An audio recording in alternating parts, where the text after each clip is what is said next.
somebody who's made a positive impact in boxing and in people's lives. I've seen a lot of people talk about Anthony Joshua. They see this kid from welterweight, and we know about his history and what he did, and he's become a world champion. Now he's the face of boxing, especially in Britain. But I want to talk about him fighting out in Saudi Arabia against Andy Ruiz Jr., trying to get them belts back. The timing and everything else in regards to Sky Sports box office and the pay-per-view aspect of things, is that ideal for you guys? Is it an ideal situation that you're in? Because initially we were here in Cardiff, and obviously that would have been an ideal situation for yourself and the fans in the UK, but Saudi Arabia seems to be a different time zone completely. Just give me your thoughts on the fight being in Saudi Arabia and how it's going to affect the fans. Well, we really wanted the fight in Britain. I fought very hard to have it in Cardiff. But, you know, money talked in the end, and it was decided, not by us, it was decided that the fight would go to Saudi Arabia. We followed every single one of Anthony Joshua's fights since he turned pro. This is arguably the most exciting and most interesting fight. The rematch with Andy Ruiz. Can he exact revenge? Will Ruiz do it again? So, you know, we've got to go over there. It's a logistical, difficult operation. You know, I've had to make sure that every one of my staff is happy. Everyone is on board, and everyone is ready for the challenge. It is going to be at 9 o'clock at night, so UK fans will have that opportunity to see, you know, AJ Ruiz at a good hour, not at 2, 3, 4 in the morning, as what happens in America. So it's not Cardiff with 100,000, you know, British fans, but it is something different. But then again, it's a huge sporting event. I think the world's going to want to watch. The world's going to want to see what happens. There's a curiosity factor. Yes, there's some difficulties with Saudi Arabia, of course, over the years. We know that. But this is a sporting event. This is what we're concentrating on, and we want to deliver the best we can possibly in terms of broadcast to our subscribers, to our fans, and it's a fascinating fight. Johnny Nelson says he's 1,000% sure that Anthony Joshua beats Andy Ruiz Jr. I had to remind him that there's only 100%, but I wouldn't be 100% sure of AJ, as much as we followed him and he's an ambassador for Sky, and it'd be wonderful if he gets through this and you know, reclaims all the world heavyweight titles, and he's probably the favourite, and if he boxes to his ability can probably right the wrong, but it's an immediate rematch. Andy Ruiz looks in great shape. He's got the quick hands, and he might have the style to do it all over again. So it's a fascinating one, and we can't wait. I just want to talk to you about boxing in 2019, especially on Sky Sports. I'm looking on Twitter, and social media has such an impact where you can look at what fans' opinions are. And sometimes, obviously, people in your position might not necessarily look into that sort of stuff, but you know, there's a general consensus that 2019, maybe on Sky Sports, hasn't been as great as the previous years. 2018, 2017 were great years for boxing in Britain.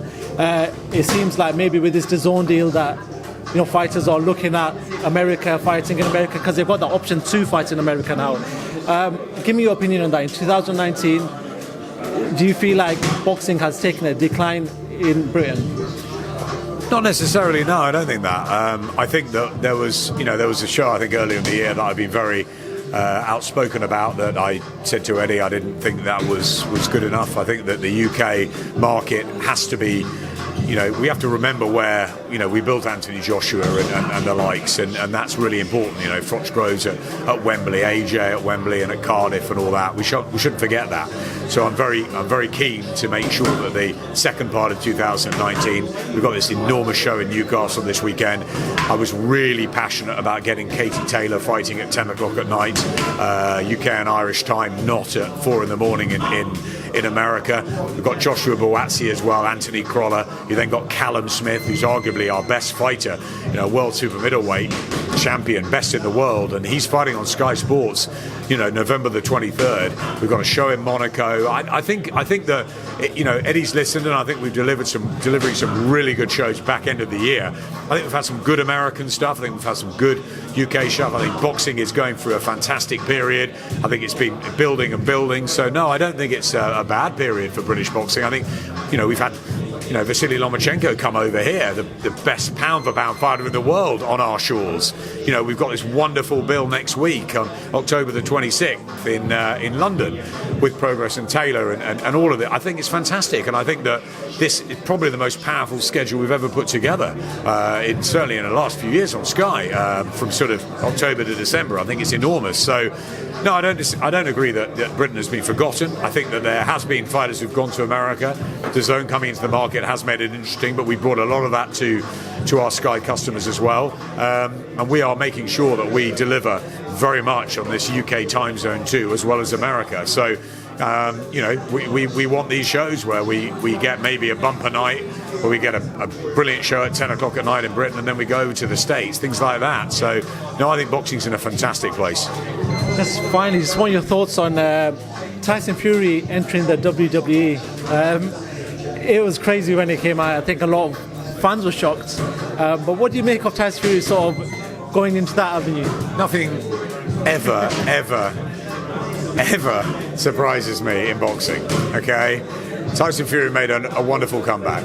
We were there when he won his world heavyweight title against Vladimir Klitschko in Germany. I think he's been, he had a tough time, and he's, resurrected, hasn't he? He's come back.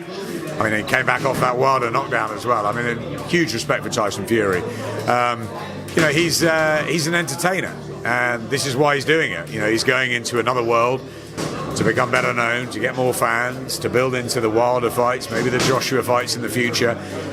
Maybe it's a marketing stroke of genius. Maybe it's worrying that he's done it so soon after he's been cut badly, and maybe he's just rest up and wait for Deontay. But Tyson's not like that. He doesn't rest at all, does he?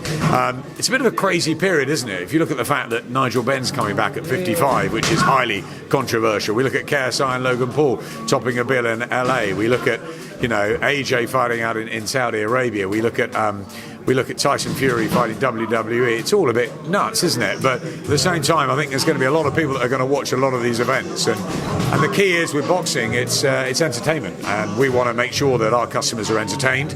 And I think they will be thoroughly entertained by all levels of boxing and all levels of shows between now and Christmas. So yeah, I'm really, really excited about the powerful schedule we've got coming up. And just to finish, though, my thoughts are, all of our thoughts here today are with Patrick Day and his family, and we should not forget that, or our fallen warriors. Thank you very much for talking to FightHype.com. I appreciate it.